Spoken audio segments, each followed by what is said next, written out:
think we can speculate that there will be two segments to the post-pandemic reality. The first segment will see consumers make a flight to safety. That means they'll be less likely to take mass transit if they can avoid it. If they already own a car, they may begin to use it more. And if they don't own a car and they can afford one, some may actually buy cars. However, I would bet it won't take a tremendous amount of time. Things will begin to return to pre-pandemic trend lines. That means fewer individual car trips for shorter urban commutes in particular, more shared vehicles, and a return to mass transit. Also, we know that the future is a transportation ecosystem that provides the customer with options that serve a diversity of trip needs. Many people who thought that work from home was not a realistic option have discovered that it is. What impact that has on mobility remains to be seen. I do think that new innovative partnerships will result from the crisis. In micromobility, that looks like monthly rentals, a healthier balance between fees and incentives with the city governments, and a huge focus on safer streets and infrastructure. The auto industry has shown more desire to collaborate between makers on platforms, batteries, and of course brand new technology spaces like AVs. And some have even acquired horizontals like micromobility providers. But until the automotive sector better recognizes that the car is just one of many everyday mobility options the typical person has to get themselves from A to B, it will be at risk of being disrupted.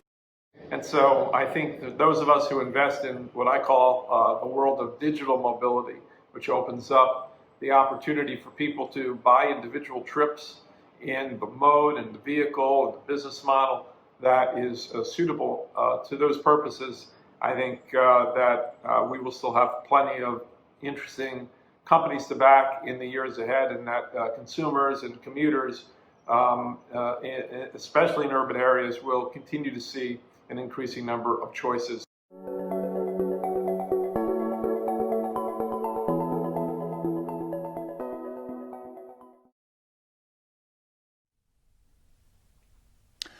And Zach and Mike join us now live. Can I start with you, Zach? Just looking short term, first of all, what are the opportunities? What are your thoughts about what is going to happen short term before we turn to the longer term and to what you, I think, believe is a kind of reversion to where we were? Just look short term, first of all.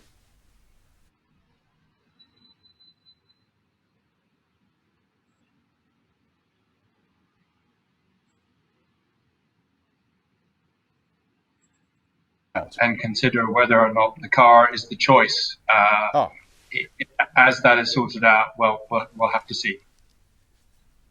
I'm afraid I missed some of that. Now, it may just be my technology here in the studio, but let's assume that people watching this got what you were saying. I want to ask, in a sense, the same question to you, Michael, about the short term before we get to the long term. So kind of looking at the months ahead before we go any further than that. Your thoughts?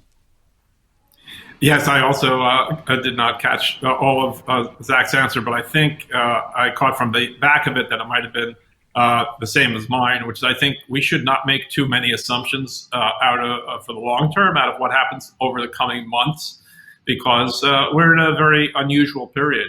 We have in our portfolio a company that has shared electric mopeds in New York City, and I never thought I'd be able to say with a straight face that it's actually safer to take one of our mopeds around New York than it is the subway.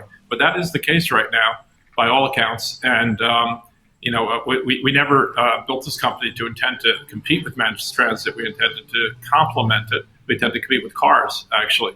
And I'm sure that we'll revert to a normal state of affairs over time, and that while some changes will last from this period, they're probably overstated right now. But Michael, is there a change that takes place in people's minds about the way they see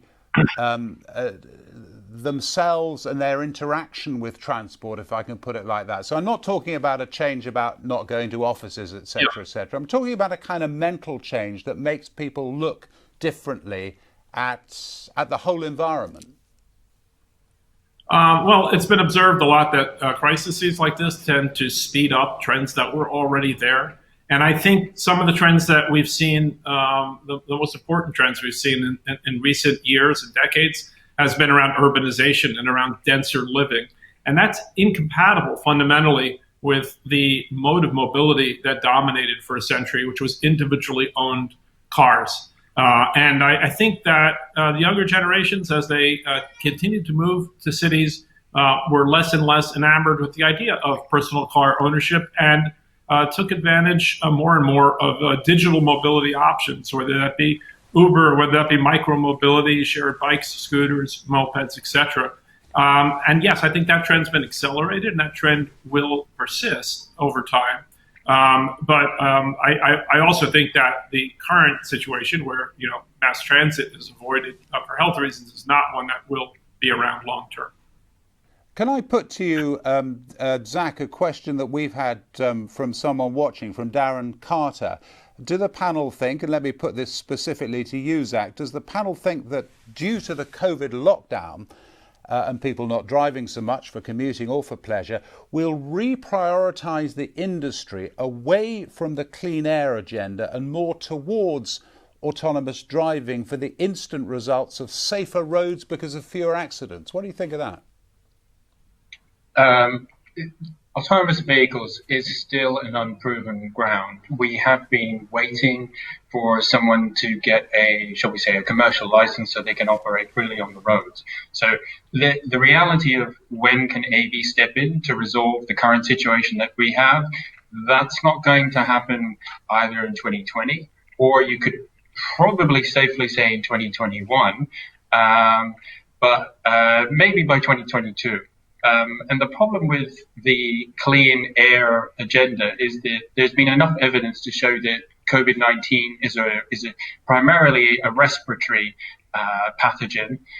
That's where it seeks the first weakness. And then it generally people's disposition or their frailty, shall we say. But air and pollution has actually been reinforced as an important point. So I'm not entirely sure either jumping in a car or an AV immediately solves it.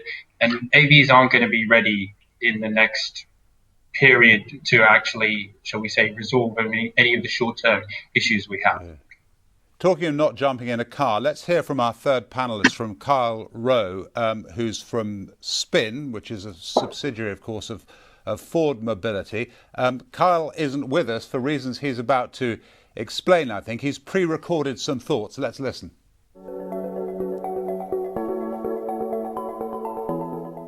Thanks for having me on the panel today. Apologize I can't join live in person. Unfortunately, it's 2 a.m. where I'm at. I do think that new innovative partnerships will result from the crisis. Robust public-private partnerships where it doesn't matter if it's a publicly offered service or a private service.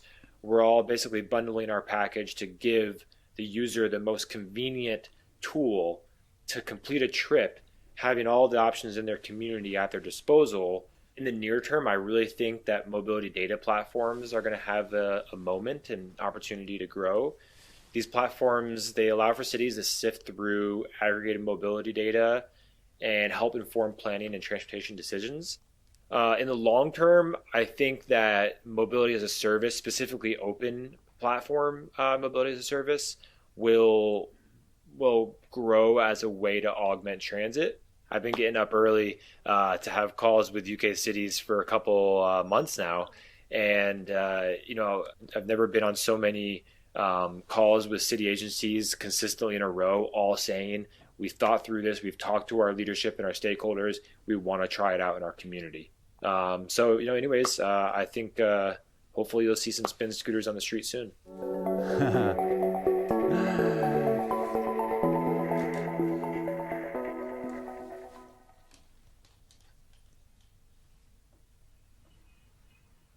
very good to hear from him. Michael, turn back to something that you were saying in the tape that we were listening to right at the beginning. In a sense, your belief is it that actually, and I was talking to a previous contributor about this, let's hope that we get a vaccine. Let's hope that the world economy recovers quite quickly. Let's hope that those things happen. Actually, we kind of return to sort of where we are. Is that your thinking?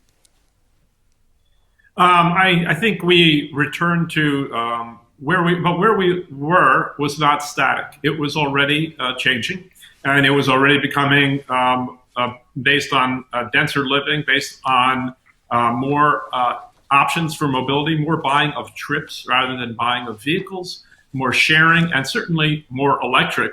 I was thinking when you were speaking a moment ago about clean air. I'm speaking to you from Tel Aviv.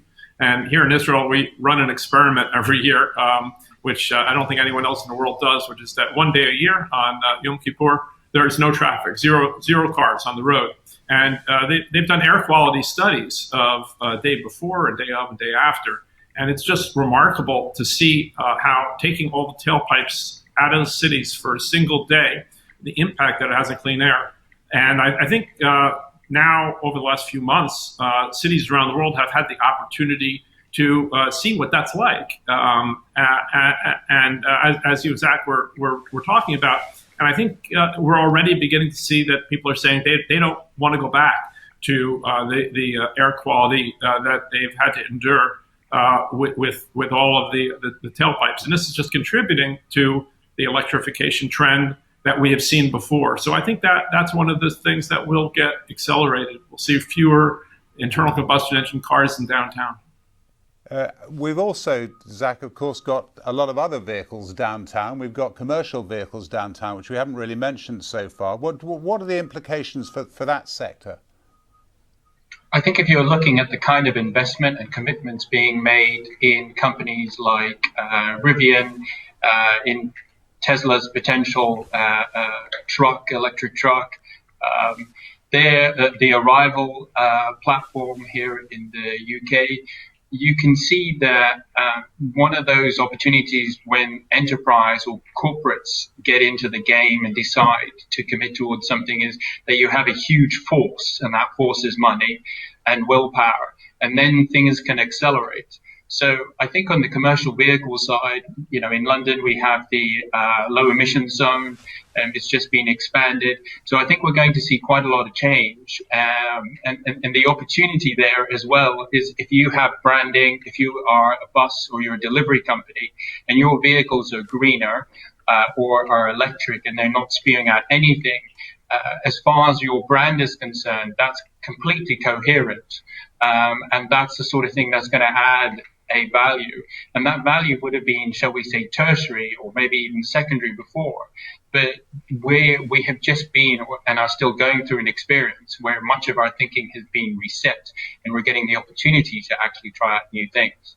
So surprisingly, I have quite a bit of hope on the commercial side, more so because it's easier to influence the change.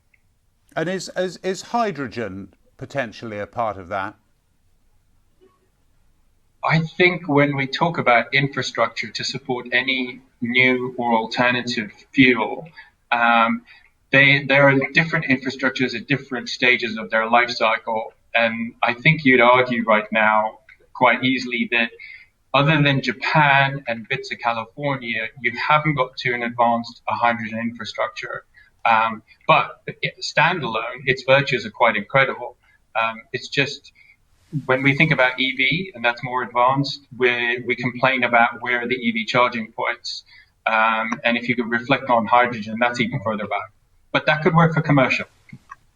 Yeah, and that, Michael, the same question to you, because we get a lot of questions. I mean, a lot of the questions that come up, not necessarily to you guys, but a lot of the questions that come up to other panelists here to suggest somehow that we perhaps overemphasize EVs and don't talk enough about hydrogen. Do you think that's a fair point? No, I don't actually. I think that EVs are underestimated in what they're capable of, and I think hydrogen is something that's really never.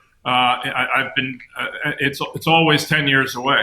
It seems to be 10 years away now. I remember George W. Bush in his first State of the Union in 2002, talking about the hydrogen economy being 10 years away. And electric is coming. Tesla's obviously demonstrated that. Nikola, the counterpart, in a sense, to Tesla, coming up, they have a hydrogen strategy as well, but it's based on an electric drivetrain. And I think really the diversity and the breaking the monopoly of oil in transportation, which is something that's near and dear to my heart and really was my entree into the world of mobility, that is a function fundamentally of electrification, which in itself brings fuel diversity. Of course, all of this hinges or involves hugely city planning, doesn't it, Michael? I just wonder whether the crisis that we've just all endured, and indeed are still enduring, whether this kind of energizes that whole sector, that whole sense of a place in our political firmament and in our environmental firmament that just becomes so much more important and salient in people's minds compared to how it was.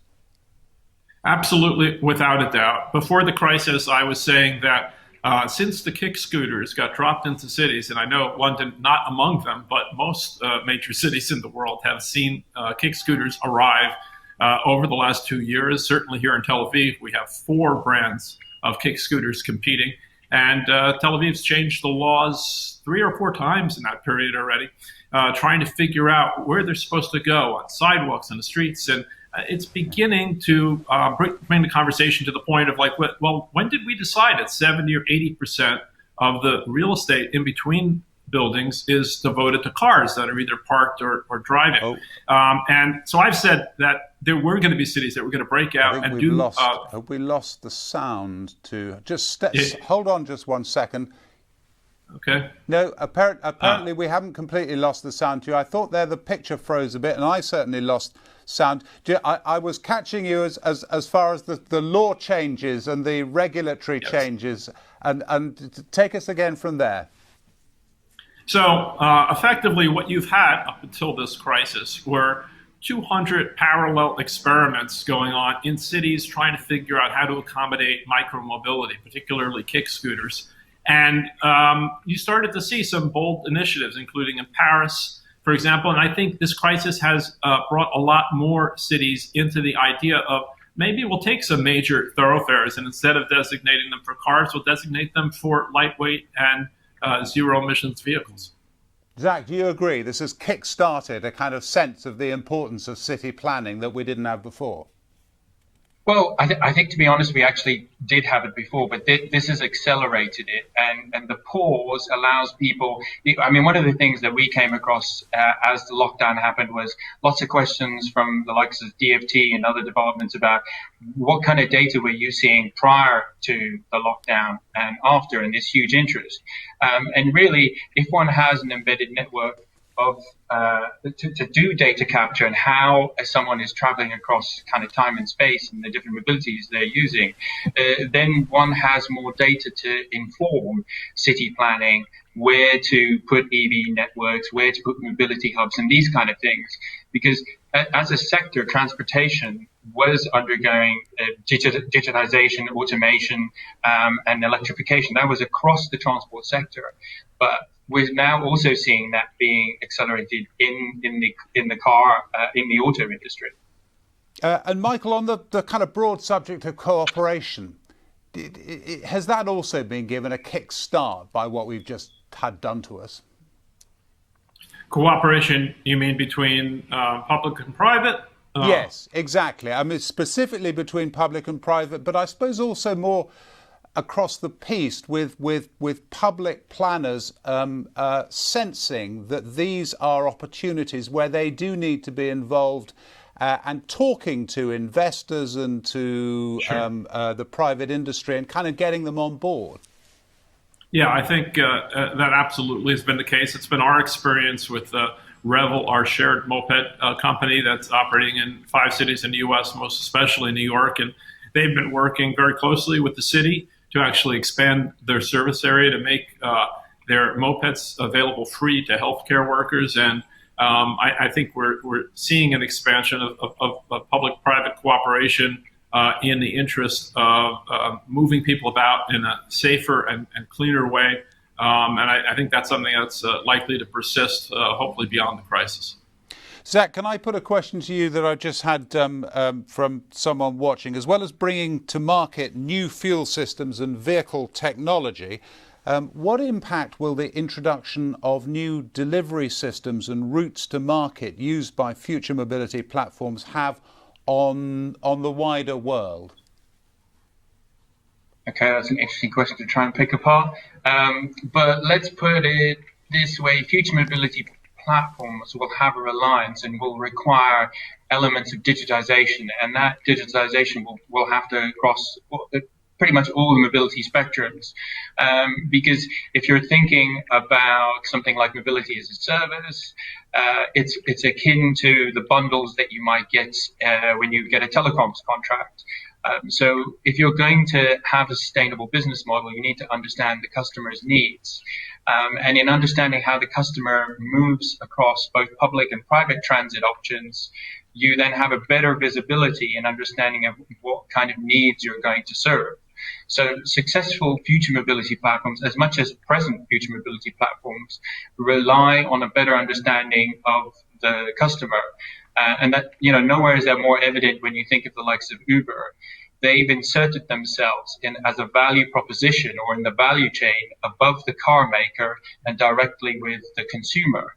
At the same time, they recycle and capture tons of data about their customers' habits. And so they end up having a much better insight about the mobility profile of that customer than the car company. And, let's not forget, last year, the car company spent over $10 billion on just digital advertising in the US. And even in the UK, we spent $2 billion. And that's not really understanding the mobility profile of your customer. That's just pitching at them. Yeah. So following on from that, another question, but it's exactly on that subject, I suppose, really. Will your business have to adjust to how you work with data in a post Brexit world? How does that affect the kind of the way in which businesses need to not just gather data, I suppose, but store it as well? Your thoughts, Zach? So our business is generating data at source. It's rather than harvesting or repurposing others' data. We've always believed that if you look at something like the transport sector, it's as important as it's infrastructure. It's essential. You're moving people and goods. So we've always felt like you need to kind of have the provenance and the respect that you might have with medical or clinical trials data.